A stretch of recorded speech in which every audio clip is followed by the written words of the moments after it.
കിഫ്ബിയിൽ നിന്നും 1.21 കോടി രൂപ വിനിയോഗിച്ച് നിർമ്മിക്കുന്ന Kayamkulam government girls higher secondary സ്കൂളിലെ പുതിയ കെട്ടിടത്തിന്റെ നിർമ്മാണ ഉദ്ഘാടനം നടത്തി. അഡ്വക്കേറ്റ് യു പ്രതിഭ എംഎൽഎ ഉദ്ഘാടനം നിർവഹിച്ചു. 2018-2019 സംസ്ഥാന ബഡ്ജറ്റിൽ ഉൾപ്പെടുത്തി കിഫ്ബിയിൽ നിന്നും 1.21 കോടി രൂപ വിനിയോഗിച്ച് നിർമ്മിക്കുന്ന Kayamkulam government girls higher secondary സ്കൂളിലെ പുതിയ കെട്ടിടത്തിന്റെ നിർമ്മാണ ഉദ്ഘാടനം നടത്തി. അഡ്വക്കേറ്റ് യു പ്രതിഭ എംഎൽഎ ഉദ്ഘാടനം നിർവഹിച്ചു. എല്ലാം ക്ലിയറായി. അതുപോലെ തന്നെ ഇവിടെ SPV വന്നിട്ടുണ്ട്. പക്ഷേ SPV വന്നപ്പോൾ എന്നോട് പറഞ്ഞത് കോൺട്രാക്ടർക്ക് സുഖമില്ല എന്നാണ് പറഞ്ഞത്. എനിക്ക് കേട്ടപ്പോഴേ പേടിയായി. കോൺട്രാക്ടർക്ക് സുഖമില്ലെങ്കിലും വർക്ക് സൈറ്റിൽ ഒരാൾ വേണം. ഇനി നമുക്ക് അനുസ്യൂതം താമസിക്കാനായിട്ട് പറ്റില്ല. കാരണം ഏത് കൺസ്ട്രക്ഷൻ ചെയ്യാൻ പറ്റുന്ന അനുകൂലമായ കാലാവസ്ഥയിലേക്ക് ഇപ്പോൾ കേരളം വന്നിരിക്കുക. കാരണം നമുക്കറിയാം, ജൂൺ തുടങ്ങി പിന്നെ അടുത്ത ഒക്ടോബർ നവംബർ വരെ മഴയാണ് ഇപ്പോൾ കേരളത്തിൽ. ഉറപ്പാണല്ലോ, നവംബർ വരെ മഴയാണ് ഏകദേശം. ഇത്തിരിയെങ്കിലും മഴ തോർന്നു നിൽക്കുന്ന ഡിസംബർ, ജനുവരി, ഫെബ്രുവരി, മാർച്ച്, ഏപ്രിൽ മാസം. മെയ്യോടുകൂടി ഏപ്രിൽ പകുതിയോട് വേനൽ മഴയും തുടങ്ങും. ഈ 5 മാസമാണ് നമ്മുടെ കൺസ്ട്രക്ഷൻ്റെ സമയം. അതുകൊണ്ട് അശ്വിൻ നിങ്ങളുടെ നേതൃത്വത്തിൽ ഈ 5 മാസക്കാലം കൊണ്ട് തന്നെ മാക്സിമം വർക്ക്, പിന്നെ നമുക്ക് മഴയത്ത് ചെയ്യാവുന്ന വർക്കുകളൊക്കെ ബാലൻസ് വന്നാൽ നമുക്ക് പ്രശ്നമില്ല. ആ തരത്തിലേക്ക് എന്നെ സഹായിക്കണം. കാരണം ഈ കുട്ടികൾ ഒത്തിരി സഫർ ചെയ്യുന്നുണ്ട് ഇവിടെ.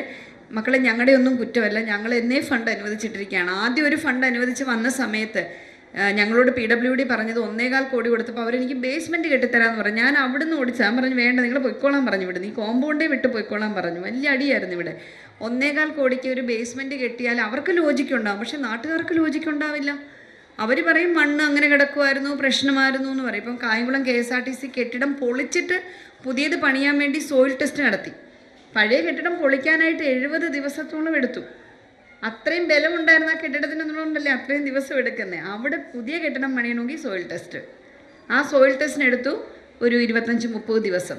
ആ സോയിൽ ടെസ്റ്റിന് പോയതിന് ശേഷം സ്ട്രക്ചർ ഡിസൈൻ്റെ പരിശോധനയ്ക്ക് വീണ്ടും എടുക്കുകയാണ് 2 മാസം. അപ്പോൾ ഓരോ വർക്കുകൾ നിങ്ങൾ ഇപ്പം ഇവരൊക്കെ പറയുമ്പോൾ വികസനം ചെയ്യുന്ന MLA എന്നൊക്കെ പറയുമ്പോൾ എനിക്ക് കേൾക്കുമ്പോൾ സന്തോഷമാണ്. പക്ഷേ ആ ഓരോ വികസനത്തിൻ്റെ പിന്നിലും അനുഭവിക്കുന്ന ഒരു പെയിനുണ്ട്. അതൊരു പക്ഷേ നിങ്ങളൊക്കെ ഇതുപോലെ ഒരു മേഖലയിലേക്ക് വരുമ്പോൾ മാത്രമേ, പറഞ്ഞാലൊന്നും മനസ്സിലാവില്ല, വരുമ്പോൾ മാത്രമേ നമുക്കത് പിടികിട്ടുകയുള്ളൂ. കാരണം ആൾക്കാർ നോക്കുമ്പോൾ ഇപ്പം ഞാൻ ഈ ബജറ്റിൽ പറഞ്ഞു 10 കോടി അനുവദിച്ചു എന്ന് പറഞ്ഞു.